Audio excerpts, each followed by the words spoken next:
বেশ কয়েকদিন ধরে আমার ৩ বাচ্চা একটু অসুস্থ। তারপরে হচ্ছে বাচ্চাদেরকে সামলাতে, সামলাতে আমি নিজেও অনেকটা অসুস্থ। তো তারপরেও ভাবছিলাম যে আজকে ভিডিও মেক করব না বা ভিডিও আপনাদের মাঝে শেয়ার করব না। অনেক ভাবনা চিন্তার পরেও দেখলাম যে ভিডিওটা আ আমার বেশি গ্যাপ হয়ে যাচ্ছে। সেজন্য হচ্ছে ছোট্ট একটা ভিডিও নিয়ে আপনাদের মাঝে হাজির হলাম। আসসালামু আলাইকুম। আমি লিলি, বাংলাদেশি ব্লগার। লিলিস ফ্যামিলিতে সবাইকে আরও একবার স্বাগত জানাই। কাছে কিংবা দূরে, দেশে বা দেশের বাহিরে যে যেখান থেকে দেখছেন, আশা করি সবাই ভালো আছেন, সুস্থ আছেন। শুকর আলহামদুলিল্লাহ, আমরাও বেশ ভালো আছি।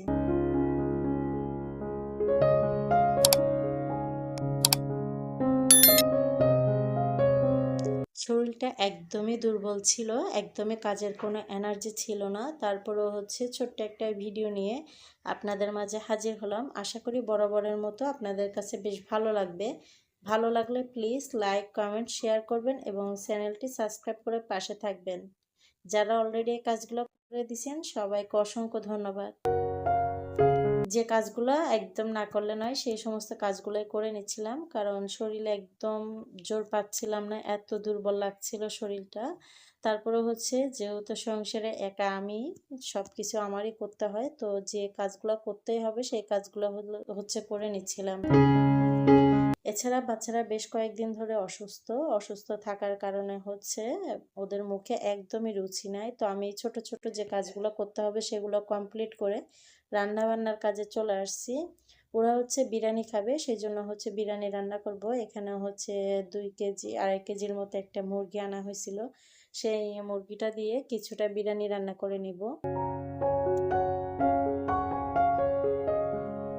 বাচ্চা অসুস্থ থাকলে মায়েদের কোনো শান্তি নেই, সেটা যে কোনো কাজের বেলায় বলেন। আর ৩ বাচ্চা যদি অসুস্থ হয় একসাথে তাহলে তো কথাই নাই। আমার বাসায় হচ্ছে গিয়ে দেখা যায় এক বাচ্চা যে কোনোভাবে যে কোনো একটা বিষয়ে অসুস্থ বোধ করলে দেখা যায় এর পরে পরে বাকি ২ জনেরও মানে সিরিয়াল বাই সিরিয়াল হয়ে যায়। তো ৩ জনকে সামলাতে আমার অনেকটাই কষ্ট হয়। তারপরে কি করব, যেহেতু মা সামলে তো নিতে হবে, কিছুই করার নাই। ওদেরকে সামলাতে সামলাতে আমার শরীরেরও পুরো এনার্জি লস্ট বলতে পারেন। মানে এমনিতে ৩ বাচ্চা সামলাতে অনেক কষ্ট হয়ে যায়, এরপরে যদি থাকে অসুস্থ তাহলে বলেন আর বুঝেন কেমন না অবস্থা হয় বাসার মধ্যে।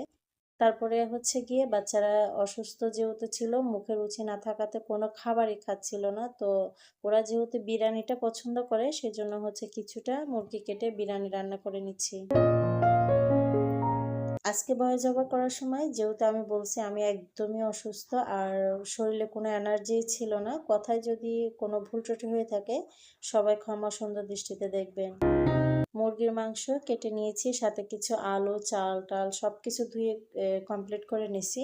নেওয়ার পরে হচ্ছে এখানে মাংসগুলা কষিয়ে নেওয়ার জন্য যে মশলাগুলো ইউজ করছি, আমি এখানে প্যাকেট মশলা ইউজ করছি আজকে। আমি কিন্তু বেশিরভাগ সময় দেখা যায় বাহিরের প্যাকেট মশলাটা তেমন একটা ইউজ করি না। ঘরোয়াভাবে যে মশলাগুলো রেডি করি ওগুলো দিয়ে রান্না করি। তবে আজকে কিন্তু শর্টকাটে সব কিছু করে নিচ্ছিলাম। এখানে মুরগিটা যেহেতু অনেক বড় ছিল সবগুলো মাংস দিই নাই, কিছুটা মাংস তুলে রাখছি। আর প্রায় ১.৫ কেজির মতো মাংস এখানে দিয়ে হচ্ছে কিছুটা বিরিয়ানি রান্না করে নিচ্ছি। এখানে আমি সামান্য পরিমাণ হচ্ছে সরষের তেল ইউজ করছি, কারণ এই কাচ্চি বিরিয়ানিটা, যেটা আমরা কাচ্চি বলে থাকি, অনেকে কাচ্চি বিরিয়ানি বলে, যে যাই বলেন খাবার কিন্তু একই। তো এটা রান্না কিন্তু অনেকে অনেকভাবে করে, দম দিয়েও অনেকে করে। তো আমি বললাম যেটা, সেটা হচ্ছে গিয়ে শর্টকাটে সব কাজ করে নেওয়ার চেষ্টা করছিলাম। তো এখানে আমি সব কিছু কষিয়ে নেওয়ার পরে হচ্ছে চালগুলো ফ্রাই করে একটু যেভাবে সাধারণ সাদামাটাভাবে যে বিরিয়ানিটা রান্না করি আমরা ঘরোয়াভাবে সেভাবে করে নিচ্ছিলাম। আমি হচ্ছে কিছুটা গরম পানি দিয়ে রাখছিলাম। সেই গরম পানিগুলা হচ্ছে সবকিছু কষানোর পরে, ভেজে নেওয়ার পরে হচ্ছে পানিটা দিয়ে একদম হিটে বসাই দিছি। এরপরে হচ্ছে যে শসা আনা হয়েছিল, শসাগুলো একটু ধুয়ে পরিষ্কার করে নিব। আর কিছুটা শসা হচ্ছে সালাদের জন্য কেটে নিব। এই শসাটা দেখে ছোটবেলার কিছু স্মৃতি মনে পড়ে গেল। ছোটবেলা কাঠের অনেক পুতুল পাওয়া যেত এই সাইজের, আর দেখতে অনেকটা এরকমই লাগতো, মানে শুধু মাথায় একটু রং করা থাকতো। তো এগুলা দেখে ছোটবেলার স্মৃতিটা মনে পড়ে গেছে, সেই জন্য আপনাদের সাথে কথাটা শেয়ার করলাম। আপনারা কে কে ছোটবেলায় ছোট ছোট কাঠের পুতুল দিয়ে খেলা করছেন নিশ্চয়ই কমেন্টে জানাবেন।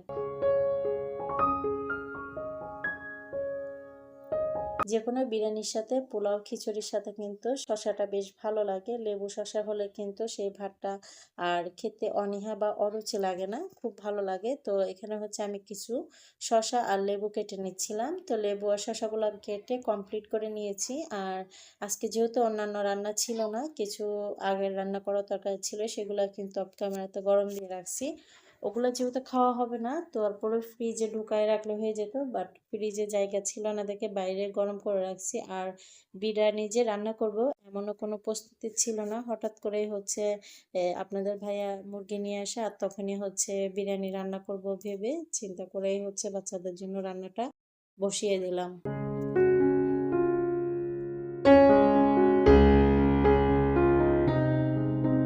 কিছুটা পেঁয়াজ বেরেস্তা করে নিছি বিরিয়ানির উপরে দেওয়ার জন্য। আর ফাইনালি হচ্ছে এই যে আমার বিরিয়ানিটা কমপ্লিট হয়ে গেছে, বাচ্চাদেরকে দিয়ে দিব। রান্না যে কোনো বিষয়ে যে কোনো ঘরের কাজ বলেন, রান্নাবান্না বলেন, এটা হচ্ছে এক ধরনের শিল্প। তো যে যত বেশি সুন্দর করে করতে পারে তার শিল্পটা তত বেশি সুন্দর। আমি জানি না আমার রান্নাবান্না বা আমার কাজকর্ম আপনাদের কাছে কেমন লেগে থাকে। তো অনেক সময় দেখা যায় বেশিরভাগ পজিটিভ কমেন্টই আসে, নেগেটিভের থেকে অনেক বেশি আপুরা আছে যারা আমার কাজ তারপর রান্নাবান্না অনেক বেশি পছন্দ করে। তো সেই সব আপুদের উদ্দেশ্যে হচ্ছে আমার ভিডিওর একটা অংশে বেশি জুড়ে থাকে হচ্ছে গিয়ে রান্নাবান্না। আমার ঘরের কাজের পাশাপাশি রান্নাবান্নাটা আমার প্রত্যেকটা ভিডিওতে রাখার চেষ্টা করি। তো আমার আজকের ভিডিও কেমন হয়েছে নিশ্চয়ই জানাবে। আজকের ভিডিও শেষ করলাম। আল্লাহ হাফেজ। আসসালামু আলাইকুম।